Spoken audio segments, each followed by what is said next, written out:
எதற்காக கேட்கிறாய்? கேட்டு வந்திருக்கிறேன். வாழிய மன்னா வாழிய, வாழிய மன்னா வாழிய.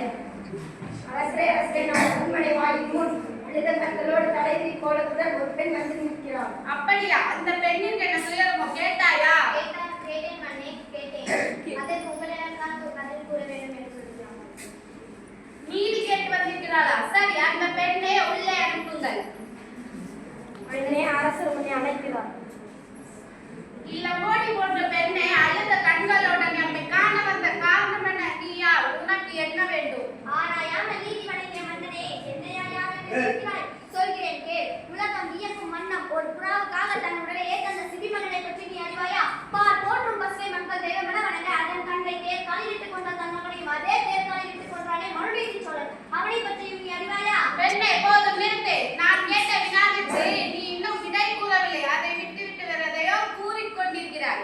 இழப்பின் அருமை தெரியாத மன்னனே, என் நிலை அறியாமல் தானே இவ்வாறு பேசுகிறாய்? நான் இதுவரை கூறிய பெருமை மிக்க சோழ மன்னர்கள் வாழ்ந்த புகார் நகரமே எனது ஊர். அவ்வூரில் பெரும் வணிகர் மாசாத்துவம் மகனாகிய கோவலன் என்பானை மனைவினார். ஓ, இப்பொழுதுதான் புரியுது. கோவலனின் மனைவி சில்லமுத்துருடிய கல்வனின் மனைவியா நீ? போதும், யாராயினும் யார் கல்வன்? என் கணவனா கல்வன்? இல்லை இல்லை.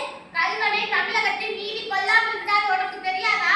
அறநெறி தவறிய மன்னனே, தவறெறி தவறலை தண்டித்தல் தகுதியுடைய மன்னனுக்கு உரியது என்பதை நானும் அறிவேன். குற்றம் சாட்டப்பட்டவரின் மறுப்புகளுக்கு மதிப்பு தராமல் கொலைவாளின் மேலே அவ்வளவு அவசரமாக நடைபெறுவானே, இதற்கு பெயரா நீதி? இதற்கு பெயரா நேர்மை? இதற்கு பெயரா நியாயம்? இதற்கு பெயரா அரசு? உமக்கு பெயரா அறங்காக்கும் மன்னன்? என்ன கண்ணையும் உன் கணவன் கையில் இருந்து அவசி கோப்பெரும் தேவி சிலம்பு. கோப்பெரும் தேவியின் சிலம்பன்று, கோவலனின் தேவியாம் என்னுடைய சிலம்பு.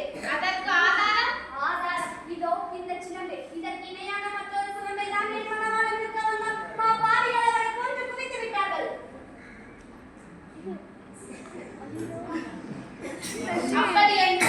அப்படி என்றால் அரசி அணிந்திருக்கும் சிலம்பு அவைகளுள் ஒன்று என்னுடையது. அதற்கு ஆதாரம்? ஆதாரம் மதுரை பாண்டியா, உன் மனைவியின் பழைய சிலம்பிலே உள்ளவை முத்துக்களா மாணிக்கங்களா? முத்துக்கள், அதுவும் கொற்கை முத்துக்கள். என்னுடைய சிலம்பிலே உள்ள பழங்கள் மாணிக்கப்படல். அதையும் பார்ப்போமே. தேவி இப்படி கொடு. பார்த்தையா? முத்துக்கள். அடுத்த சிலம்பு மாணிக்கங்கள்.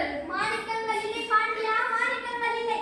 ரத்தத் துளிகள், தர்மத்தின் கண்கள் வடிக்கின்ற ரத்தத் துளிகள். பாண்டியா, உனக்கு இன்னும் சந்தேகம் இருந்தால் இதோ என்னுடைய மற்றொரு சிலம்பு.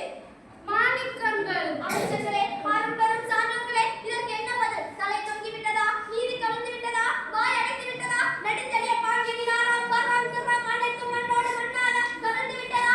ஆயிரம் ஆயிரம் யானை படைகள் வந்தாலும் மண்ணாது தள்ள முடியாமல் படையெடுக்க முடியும். எங்கே கம்பீரம்? எங்கே வெற்றி திருப்பாடி? எங்கே மன்னா? மாசுபடும் மாநிலங்களும் நீதி வழங்கி உனக்கு செங்கோலதற்காக வேண்டாம். பாரதம் புரிந்தவனுக்கு மணிமுடி எதற்காக வேண்டாம். மூவர் குலத்திலே அழிவு கற்பிக்க வந்தவனுக்கு வெண்கொற்ற கொடை எதற்காக வேண்டாம். அழு, நன்றாக அழு. என்னை காலமெல்லாம் அழ வைத்த பாவியே, அழு அழு அழு. கண்ணகி, உன் கணவன் கல்வன் அல்ல, கல்வன் அல்ல. ஆராயாமல் அவசரத்தில் கொன்று வா என்று ஆணையிட்டேன். நானே கல்வன், நானே கல்வன். தாயே, என்னை மன்னித்து விடு அம்மா, என்னை மன்னித்து விடு.